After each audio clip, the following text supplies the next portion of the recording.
Chapter 30. The End? Turtle spent the night at the bedside of 85-year-old Julian R. Eastman. T.R. Wexler had a master's degree in business administration, an advanced degree in corporate law, and had served 2 years as legal counsel to the Westing Paper Products Corporation. She had made $1 million in the stock market, lost it all, then made $5 million more. "This is Turtle." His voice was weak. "You can die before my very eyes, Sandy, and I wouldn't believe it. Show some respect. I can still change my wills." "No, you can't. I'm your lawyer." "That's the thanks I get for that expensive education?" "How's the judge?" "Judge Ford has just been appointed to the United States Supreme Court." "What do you know? Honest Josie Joe on the Supreme Court.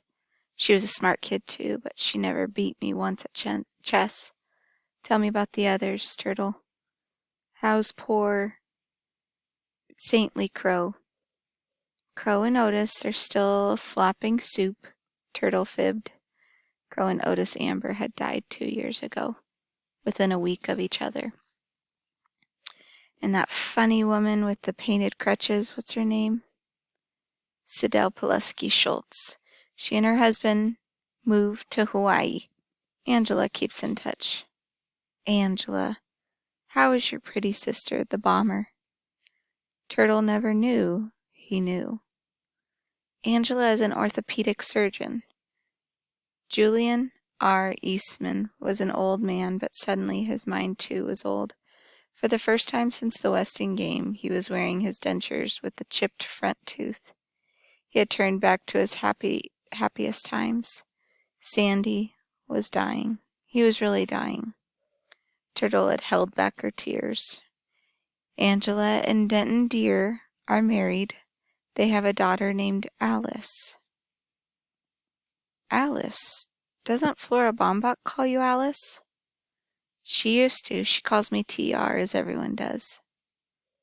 "How is the dressmaker, Turtle? Tell me about them. Tell me about all of them." Flora Baumbach had given up dressmaking when she moved in with Turtle years ago. "Baba is well. Everyone is well. Mr. and Mrs. Theodorkus. Remember, they had the coffee shop in Sunset Towers? They retired to Florida. Chris and his wife Shirley teach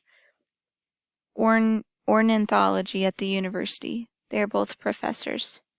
Chris discovered a new subspecies on his last trip to South America. It's named after him. The something Christos parrot." "The something Christos parrot? I like that." "And the track star, has he won any more medals?" 2 Olympic golds in a row. Doug is a sports announcer on television." "And how is Jimmy Who's invention going? I gave him the idea, you know." "It looks like a real winner, Sandy. Mr. Who, too, was dead. Sunny Who finally made her trip to China, but never returned to carry on the business." "And tell me about my niece, Grace Wynn-Kloppel. Does she still think she's a decorator?" "Mom went into the restaurant business, has a chain of 10.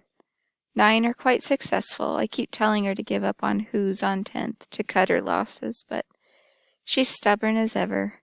I guess she hangs on to it because it's in Madison, to be near Dad. He's now the state crime commissioner. He's well qualified for the job. And your husband? How's his writing coming along?" He had remembered. "Theo's doing fine. The first novel sold about 6 copies, but it got great reviews. He's just about finished with his second book." "And when are you two going to have children?" "Someday." Turtle and Theo had decided against having children because of the possibility of inheriting Chris's disease. "If it's a boy, we'll name him Sandy. And if it's a girl, well, I guess we could name her Sandy too." The old man's voice was barely audible now. "Did you say Angela had a little girl?" "Yes, Alice. She's 10 years old." "Is she pretty like her mother?" "I'm afraid not. She looks a lot like you and me." "Turtle?" "Yes, Sandy." "Turtle?" "I'm right here, Sandy." She took his hand. "Turtle, tell Crow to pray for me." His hand turned cold. Not smooth, not waxy, just very cold. Turtle turned to the window. The sun was rising out of Lake Michigan. It was tomorrow. It was the 4th of July. Julian R. Eastman was dead, and with him died Wendy Windkloppel, Samuel W. Westing, Barney Northrup, and Sandy McSuthers. And with him died a little bit of Turtle. No one, not even Theo, knew her secret. T.R. Wexler was understandably sad over the death of a chairman of the board of Westing Paper Products Corporation. She had been his legal advisor.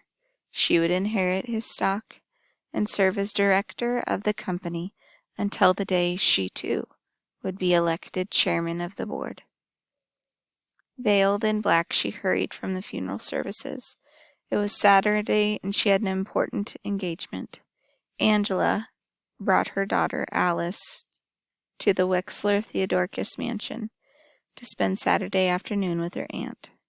There she was, waiting for her in the library. Baba had tied ribbons in the one long pigtail down her back. "Hi there, Alice," T.R. Wexler said. "Ready for a game of chess?"